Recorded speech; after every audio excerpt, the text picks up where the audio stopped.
ಒಂದೇ ಒಂದೇ ಒಂದೇ ರೈತರ ಹೋರಾಟಕ್ಕೆ ರೈತರ ಹೋರಾಟಕ್ಕೆ ಬೇಕೇ ಬೇಕು ಬೇಕೇ ಬೇಕು.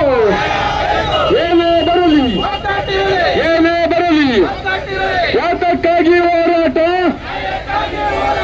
ಯಾತಕ್ಕಾಗಿ ಹೋರಾಟ ಎಲ್ಲಿಯ ತನಕ ಹೋರಾಟ ಎಲ್ಲಿಯ ತನಕ ಹೋರಾಟ. ಇದು ಬಂದ್ರೆ ನಿಮ್ಗೆ ತಿನ್ನಕ್ಕೆ ಅನ್ನ ಸಿಗಲ್ಲ. ಬಸ್ಸಲ್ಲಿರೋರು ಕಾರಲ್ಲಿರೋ ದಯವಿಟ್ಟು 5 ನಿಮಿಷ ರೀ. ನಾವು ರೈತರ ಯಾರಿಗೂ ಅನ್ಯಾಯ ಮಾಡಿದವ್ರಲ್ಲ ಅನ್ನ ಹಾಕ್ತವ್ರು. ನಮ್ಗೀಗ ಅನ್ಯಾಯ ಆಗ್ತಿರೋದ್ರಿಂದ ಒಂದು 5 ನಿಮಿಷ ಪ್ರತಿಭಟನೆ ಮಾಡಿ ಹೋಗ್ತೀವಿ. ದಯವಿಟ್ಟು ಬಸ್ಸನ್ನ ದಯವಿಟ್ಟು ಆಫ್ ಮಾಡ್ಕೊಳ್ಳಿ. ನಾವು ನೀವೆಲ್ಲ ರೈತರ ಮಕ್ಕಳೇ, ಆತ್ಮೀಯ ದೇಶದ ಪ್ರಜೆಗಳೇ. ಇತ್ತೀಚೆಗೆ ನಿಮಗೆ ಗೊತ್ತಿರಬೇಕು, ಒಂದು ದೊಡ್ಡ ಹೋರಾಟ ನಡೀತಾ ಇದೆ. ಅದೇನು ಅಂತಂದರೆ ಸುಪ್ರೀಂ ಕೋರ್ಟ್ ಒಂದು ಆದೇಶ ಕೊಟ್ಟಿದೆ, ನಮ್ಮ ದೇಶಿ ತಳಿನ ತಿರಸ್ಕರಿಸಿ ಕುಲಾಂತರಿ ತಳಿ ತರಬೇಕು ಅಂತ ಒಂದು ಹುನ್ನಾರ ನಡೀತಾ ಇದೆ ಬಹುರಾಷ್ಟ್ರೀಯ ಕಂಪನಿಗಳಿಂದ. ಆ ದೃಷ್ಟಿನಲ್ಲಿ ನಾವು ಇದನ್ನು ತೊಲಗಿಸ್ಬೇಕು ಅಂತ ಇದೇ ತಿಂಗಳು 29, 30, 1, 2 ಈ ತಾರೀಕಿನಲ್ಲಿ ನಾವು ಸತ್ಯಾಗ್ರಹವನ್ನು ತುಮಕೂರು ಹತ್ರ ದೊಡ್ಡ ಹೊಸೂರಿನೆಲ್ಲ ಹಮ್ಮಿಕೊಂಡಿದ್ದೀವಿ.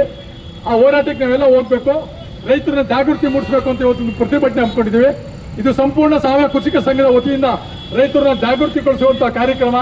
ಮುಂದೊಂದು ದಿನ ನಾವು ಇದೇ ರೀತಿ ಏನಾದರೂ ಮೈ ಮರೆತರೆ ನಮ್ಮ ದೇಶದಲ್ಲಿ ತಿನ್ನೋಕೆ ಅನ್ನ ಸಿಗಲ್ಲ, ಅನ್ನ ಸಿಕ್ಕಿದ್ರು ಆರೋಗ್ಯವಾಗಿರಲ್ಲ. ಆ ದೃಷ್ಟಿನಲ್ಲಿ ನಾವೆಲ್ಲ ಹೋರಾಟಿದ್ದೀವಿ.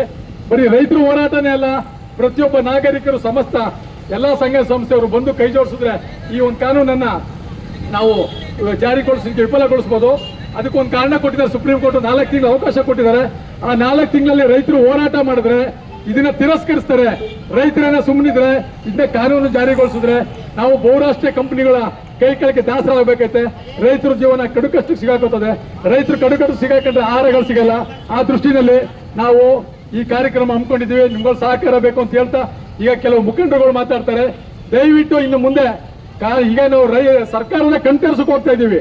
ಇಲ್ಲೇನಾದ್ರೂ ಕಣ್ತರಿಸ್ಬೇಕಾದ್ರೆ ಅವ್ರು ಒಪ್ಕೊಳ್ಳಿ ಅಂದ್ರೆ ಪ್ರತಿಯೊಂದು ಹಳ್ಳಿನಲ್ಲೂ ತಾಲೂಕಿನಲ್ಲೂ ಜಿಲ್ಲೆಗಳಲ್ಲೂ ನಾವು ಹೋರಾಟ ಮಾಡ್ಬೇಕೈತೆ.